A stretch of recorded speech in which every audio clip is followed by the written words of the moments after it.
Alors, c'est un territoire, un petit territoire de 10 communes avec une empreinte marquée sur un vignoble, le Fronton.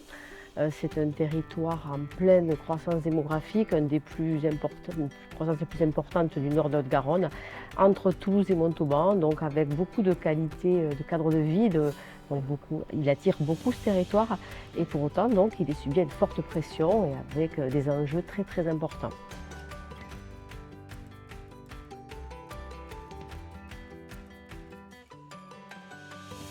Alors aujourd'hui, on est sur un projet d'énergie renouvelable et d'autoconsommation collective, un projet collectif qui est des retombées sur le territoire et on se dit que si on arrive à fédérer sur ce projet-là la population, les élus, les acteurs économiques et qu'ils envoient les retombées, ça va être le support, le ciment de nos actions futures dans ce type de méthode. Voilà. Mais il nous semble que s'il n'y a pas de retombées aujourd'hui, ce sera plus difficile d'embarquer sur les projets futurs. Aujourd'hui, donc, on commence par celui-là. Je ne vous dis pas qu'il n'y a pas de petits projets à côté, il y a des petits projets alimentaires et autres, mais celui-là, ça va être notre projet, dire, du mandat qui s'ouvre, qui va s'ouvrir.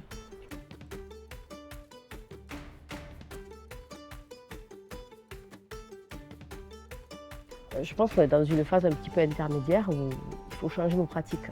On prenait un dossier, il était débattu dans une instance, il y avait un porteur de projet.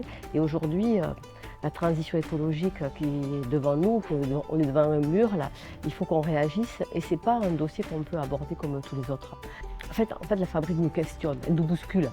Elle nous amène à penser différemment. Elle nous amène à mettre le doigt un peu où ça fait mal, où on n'ose pas y aller parce qu'on se dit oh là c'est trop compliqué, je sors de ma zone de confort.